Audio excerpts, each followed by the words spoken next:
तो finally India के अंदर Redmi 9 पावर लॉन्च हो गया है और ये फ़ोन चाइना के अंदर ऑलरेडी लॉन्च हो गया था Redmi Note 9 4G के नाम पे, और उसी फ़ोन को यहाँ पे रिब्रांड करके रिलॉन्च कर दिया गया है इंडिया के अंदर।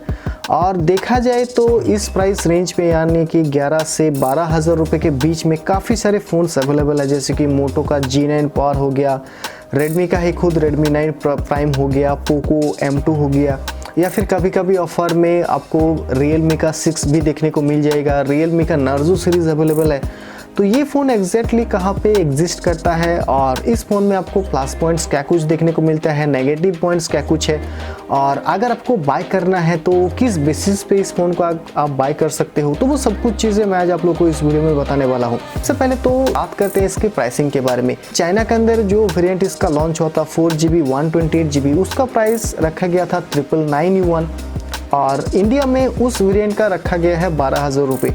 तो प्राइस को देखते हुए यहाँ पे कुछ ज़्यादा प्राइस के अंदर लॉन्च नहीं किया गया है, उसी हिसाब से प्राइस रखा गया है। बाकी इस फ़ोन का मैं ज़्यादा स्पेसिफिकेशंस वगैरह आप लोगों को नहीं बताने वाला हूँ, ऑलरेडी आप सब जानते होंगे। अगर नहीं जानते हो तो वीडियो डिस्क्रिप्शन आप चेक कर सकते हो। इस फ़ोन में आपको देखने को मिलता है स्नैपड्रैगन 662, जो कि एक 665 का एक छोटा सा अपग्रेडेड वर्जन है। तो परफॉर्मेंस भी आपको उसी टाइप का यहाँ पे देखने को मिल जाएगा। प्लस इस फ़ोन में एक जो मुझे सबसे पहले तो यकीन नहीं हुआ कि ये फ़ोन सपोर्ट करता है 18 वाट का फास्ट चार्ज, लेकिन बॉक्स में आपको देखने को मिलेगा 22.5 वाट का फास्ट चार्जर। अब इससे पहले हम लोगों ने Redmi के फ़ोन्स या फिर पोको Xiaomi के फ़ोन्स में देखा था कि फ़ोन सपोर्ट करता है 10 वाट 18 वाट का, लेकिन बॉक्स में हमें देखने को मिलता था 10 वाट का, या फिर फ़ोन सपोर्ट करता है 28 वाट का, लेकिन देखने को मिलता है यहाँ पे 18 वाट का फास्ट चार्जर। लेकिन इस बार ये केस थोड़ा सा उल्टा टाइप का हो गया है। प्लस इस फ़ोन में आपको डुअल स्टीरियो स्पीकर्स देखने को मिलेगा इस प्राइस में, जो कि एक और यहाँ पे बहुत ही बड़ा प्लस पॉइंट है। नॉर्मली 2020 में शायद से ऐसा 2 फ़ोन लॉन्च हुआ था जिसमें आप लोगों को स्टीरियो स्पीकर्स देखने को मिलता था। realme का 7 Pro हो गया और दूसरा पोको X3 हो गया, लेकिन 11,000 में आपको डुअल स्टीरियो स्पीकर्स देखने को मिल रहा है। ये यहाँ पे काफ़ी ज़्यादा एक प्लस पॉइंट हो जाता है। प्लस ये फ़ोन UFS स्टोरेज के साथ आता है, और ट्रस्ट में जो UFS स्टोरेज है वो लॉन्ग टर्म के लिए तो पहले तो आपको हेल्प करेगा ही, क्योंकि eMMC से काफ़ी ज़्यादा फास्ट होता है। प्लस eMMC अगर आप लोग यूज़ करते हो तो आप लोगों ने देखा होगा जिस तरह से टाइम निकलता जाएगा, जैसे कि फ़ोन 9 महीना या फिर 1 साल हो गया, उसके बाद से और ज़्यादा वो स्लो होता जाएगा। ऐप ओपनिंग टाइम काफ़ी ज़्यादा और स्लो होगा, या फिर ऐप इंस्टॉलेशन टाइम और ज़्यादा स्लो होगा। लेकिन UFS स्टोरेज के साथ ऐसा प्रॉब्लम नहीं होता है, तो इस प्राइस में UFS स्टोरेज ये भी यहाँ पे एक प्लस पॉइंट हो जाता है।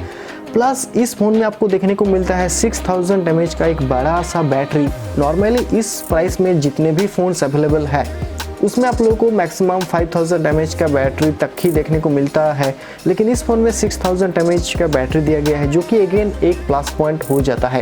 लेकिन 6000 mAh बैटरी होने के बाद भी इसका वेट डिस्ट्रीब्यूशन काफ़ी अच्छे से मैनेज किया गया है, क्योंकि फ़ोन सिर्फ यहाँ पे 198 ग्राम का है। बाकी अगर मैं यहाँ पे नेगेटिव पॉइंट्स की बात करूँ तो सबसे पहले तो इसका फ्रंट कैमरा, क्योंकि फ्रंट में यहाँ पे सिर्फ 8 मेगापिक्सल का फ्रंट सेल्फी दिया गया है। अगर एटलीस्ट 16 या फिर 13 मेगापिक्सल का होता तो एक तरफ से अच्छा होता।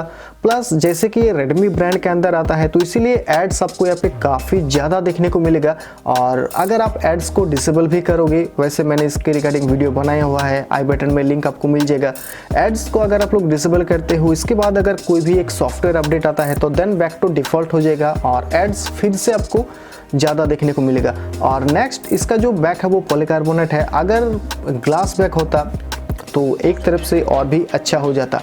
बाकी यहाँ पे P2I coating, side mounted fingerprint sensor वगैरह वो सब कुछ चीज़ें आपको यहाँ पे देखने को मिल जाएगा।